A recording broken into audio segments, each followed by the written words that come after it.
Hi everyone, today is July 6th and I'm going to read the Bible. And for the Old Testament, the reading is taken from 1 Chronicles chapter 4 verse 5 to chapter 5 verse 17. Ashur, the father of Tekoa, had two wives, Hela and Nara. Nara bore him Ahuzam, Hefer, Temani, and Hahashtari. These were the descendants of Nara. The sons of Hela, Zerath, Zohar, Ethan, and Kos, who was the father of Anub, and Hozobeba, and the clans of Aharel, son of Harum. Jabez was more honorable than his brothers.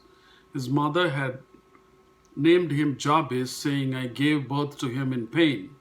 Jabez cried out to the God of Israel, Oh, that you would bless me and enlarge my territory. Let your hand be with me and keep me from harm, so that I will be free from pain. And God granted his request. Caleb, Shuh's brother, was the father of Mehir, who was the father of Eshton. Eshton was the father of Beth Rapha, Paziah, and Tehina, the father of Nahash. These were the men of Rekha. The sons of Kenaz, Othniel, and Sariah. Sons of Othniel, Hatha, and Meonothai. Meonothai was the father of Ophrah. Sariah was the father of Joab, the father of Ge-Harashim. It was called this because its people were skilled workers. The sons of Caleb, son of Zephuneh, Iru, Elah, and Nam. The son of Elah, Kenas, the sons of Jehalel, Zepha, Tyriah, and Azarel. The sons of Ezra, Jether, Mered, Epher, and Jalon. One of the Mered's wives gave birth to Miriam, Shammai, and Ishba, the father of Eshtemoa. His wife was the tribe of Judah, gave birth to Jared, the father of Gidor. Heber, the father of Soko. Jekuthiel, the father of Zonoah. These were the children of Pharaoh's daughter, Bithiah, whom Mered had married. The sons of Hodiah's wife, the sister of Naham, the father of Keilah, the Garmite, and Eshtemoa, the Markathite. The sons of Shimon, Amnon, Rimah, Ben-Hanan, and Tilon. The descendants of Ishi, Zoheth, and Ben-Zoheth. The sons of Shelah, son of Judah, the father of Leka, Lada, the father of Marisha, and the clans of the linen workers at Beth Ashbela. Joachim, the men of Kozeba, and Joash and Saraph, who ruled in Moab, and Jashubi, Lehem. These records are from ancient times. They were the potters who lived in Netaim and Gedera. They stayed there and worked for the king. The descendants of Simeon, Nemuel, Jamin, Jarib, Zerah, and Shaul. Shallum was Shaul's son, Mibzam his son, and Mishma his son. The descendants of Mishma, Hamuel his son, Zakur his son, and Shimei his son. Shimei had 16 sons and 6 daughters, but his brothers did not have many children, So their entire clan did not become as numerous as the people of Judah. They lived in Beersheba, Moladah, Hazar, Shual, Bilhah, Eham, Tolad, Bethuel, Hormah, Ziklag, Beth Markaboth, Hazar Sushim, Beth Biri, and Sharaim. These were their towns until the reign of David. The surrounding villages were Etam, Aim, Rimmon, Tokan, and Ashan, 5 towns, and the villages around these towns as far as Baalath. These were their settlements, and they kept a genealogical record. Meshabab, Jamlek, Josha, son of Amaziah, Joel, Jehu, son of Joshibiah, the son of Seraiah, the son of Asiel, also Elionai, Jacobah, Jeshoiah, Asaiah, Adiel, Jesimiel, Benaiah, and Ziza, son of Ziphi, the son of Alon, the son of Jediah, the son of Shimri, the son of Shemaiah. The men listed above by name were leaders of their clans. The families increased greatly, and they went to the outskirts of Gedar, to the east of the valley, in search of pasture for their flocks. They found rich, good pasture, and land was spacious, peaceful, and quiet. Some Hamites had lived there formerly. The men whose names were listed came in the days of Hezekiah, king of Judah. They attacked the Hamites in their dwellings, and also the Meunites who were there, and completely destroyed them, as is evident to this day. Then they settled in their place, because there was pasture for their flocks, and 500 of these Simeonites, led by Pelatiah, Neriah, Rephaiah, and Uzziel, the sons of Ishi, invaded the hill country of Seir.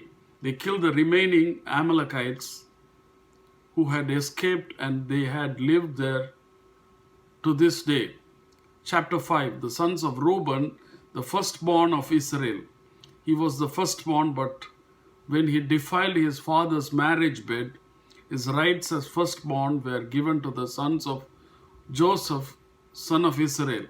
So he could not be listed in the genealogical record in accordance with the birthright.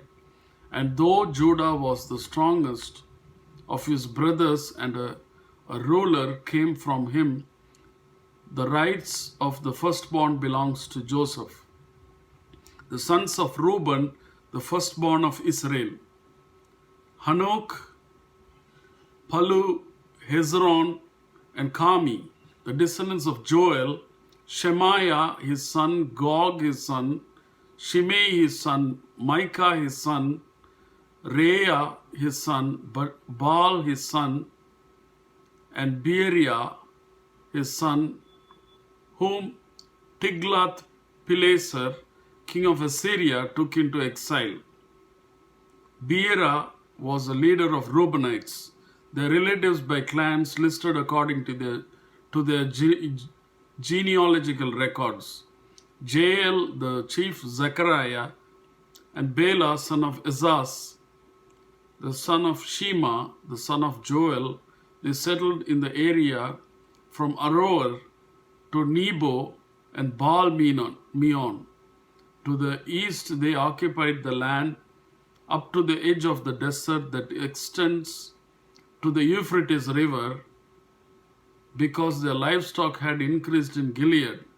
During Saul's reign, they waged war against the Hagrites, who were defeated at their hands. They occupied the dwellings of the Hagrites throughout the entire region east of Gilead. The Gadites lived next to them in Bashan, as far as Salika. Joel was the chief, Shapham the second, then Janai and Shaphat in Bashan. The relatives by families were Michael, Mishulam, Sheba, Jorai, Jokan, Zia, and Eber, 7 in all. These were the sons of Abihail, son of Huri, the son of Jorah, the son of Gilead, the son of Michael, the son of Jeshishai, the son of Jado, the son of Bus, Ahi, son of Abdiel, the son of Guni, was head of their family. The Gadites lived in Gilead, in Bashan and its outlying villages, and on all the pasture lands of Sharon as far as they extended. All these were entered in the genealogical records during the reign of Jotham, king of Judah, and Jeroboam, king of Israel. The next reading is taken from the New Testament. The reading is taken from Acts chapter 25. 3 days after arriving in province, Festus went up from Caesarea to Jerusalem, where the chief priests and the Jewish leaders appeared before him and presented the charges against Paul. They requested Festus as a favor to them to have Paul transferred to Jerusalem, for they were preparing an ambush to kill him along the way. Festus answered, Paul is being held at Caesarea, and I myself am going there soon. Let some of your leaders come with me, and if the man has done anything wrong, they can press charges against him there.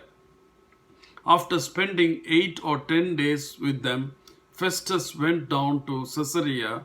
The next day he convened the court and ordered that Paul be brought before him. When Paul came in, the Jews who had come down from Jerusalem stood around him.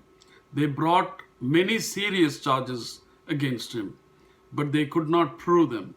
Then Paul made his defense. I have done nothing wrong against the Jewish law or against the temple or against Caesar. Festus, wishing to do the Jews a favor, said to Paul, Are you willing to go up to Jerusalem and stand trial before me there on these charges? Paul answered, I am now standing before Caesar's court, where I ought to be tried. I have not done any wrong to the Jews, as you yourself know very well. If, however, I am guilty of doing anything deserving death, I do not refuse to die. But if the charges brought against me by these Jews are not true, no one has the right to hand me over to them. I appeal to Caesar. After Festus had conferred with his council, he declared, You have appealed to Caesar. To Caesar you will go. A few days later, King Agrippa and Bernice arrived at Caesarea to pay their respect to Festus. Since they were spending many days there, Festus discussed Paul's case with the king. He said, There is a man here whom Felix left as a prisoner. When I went to Jerusalem, the chief priests and the elders of the Jews brought charges against him and asked that he be condemned. I told them that it is not the Roman custom to hand over anyone before they have faced their accusers and have had an opportunity to defend themselves against the charges. When they came here with me, I did not delay the case, but convened the court the next day and ordered the man to be brought in. When his accusers got up to speak, they did not charge him with any of the crimes I had expected. Instead, they had some points of dispute with him about their own religion and about a dead man named Jesus, who Paul claimed was alive. I was at loss how to investigate such matters, so I asked if he would be willing to go to Jerusalem and stand trial there on these charges.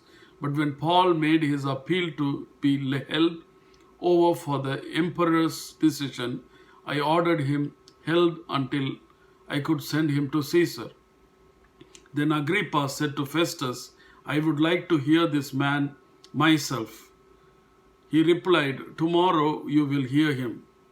The next day Agrippa and Bernice came with great pomp and entered the audience room with the high-ranking military officers and the prominent men of the city.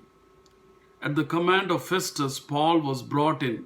Festus said, King Agrippa and all who are present with us, you see this man, the whole Jewish community has petitioned me about him in Jerusalem and here in Caesarea, shouting that he ought not to live any longer. I found he had done nothing deserving of death, but because he made his appeal to the emperor, I decided to send him to Rome.